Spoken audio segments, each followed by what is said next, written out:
Claire, ici on est dans une forêt primaire, Oui.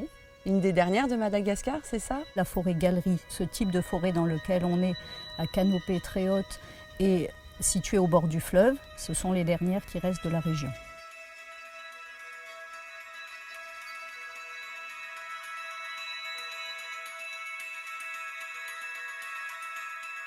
Sur Bérinthe, en fait, on a 3 types de forêts. On a la forêt galerie, et plus on remonte dans les sables roux, on va vers une forêt de transition pour en finir sur une forêt sur les plateaux, une forêt sèche et épineuse. C'est quelle superficie en fait la réserve? Alors la réserve, c'est environ 1000 hectares de forêt protégée. C'est toute une histoire familiale du coup cette Alors, réserve. En fait, cette réserve, elle a commencé en tant que réserve en 1963 et c'est la primatologue Alison Joly qui a permis de faire connaître cette réserve. Elle s'est baladée un jour, elle est tombée amoureuse du site, elle y est restée pendant très longtemps et donc elle a fait de ce lieu un lieu reconnu par le monde scientifique.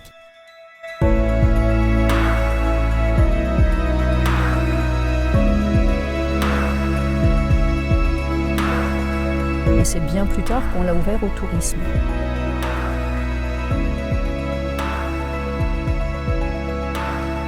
Il y a 5 espèces de lémuriens, 3 diurnes et 2 nocturnes. Il y a d'autres espèces ici aussi que Il y a vous des protégez. chauves-souris, il y a énormément de reptiles, il y a des 102 espèces d'oiseaux, il y a une faune très riche. Dans le sud, il y a 2 espèces de tortues, on a l'Astrochelys radiata et on a la Pyxis arachnoides. Leur milieu naturel est dans la région Anjouï et ce sont aussi 2 espèces très importantes et que peut-être à l'avenir il faudra aussi protéger. On a plusieurs plans d'action.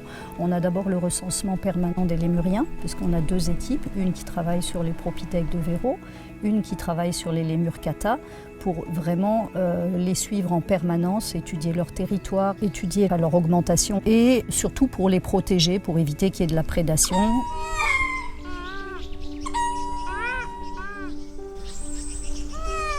Sur les animaux, comme c'est une réserve naturelle, on n'intervient pas. Vous les laissez vivre Tout à fait. leur De vie, manière naturelle. D'accord. Ensuite, il y a la reforestation. C'est vraiment indispensable parce qu'on s'aperçoit qu'il y a un changement d'environnement, que les conditions climatiques sont de plus en plus extrêmes. Nous, on a eu la chance d'avoir ce lieu à préserver, qui est un lieu vraiment auquel nous sommes très attachés. Donc ça demande beaucoup d'attention, de vigilance et pour protéger vraiment ces derniers petits fragments de forêt.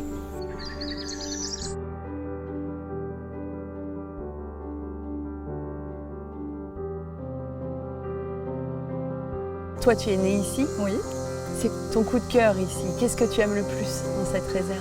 Le plus répandu, en fait, qui représente souvent l'emblème de Madagascar, c'est le lémur kata. C'est vraiment celui à la queue annelée, et lui, c'est vraiment la mascotte de Madagascar. Mais j'ai une petite préférence pour les chiffres. Les lémurs blancs, ce qu'on appelle les danseurs, en fait. Eux, c'est vraiment, ils sont craquants.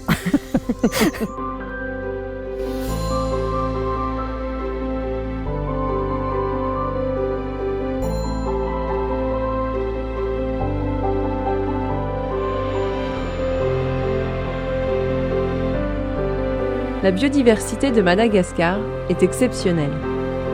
Face aux pressions sur les milieux et les espèces, la réserve de Bérenti apparaît malheureusement comme leur dernier lieu de vie, alors même qu'elle offre un spectacle d'une beauté inégalable.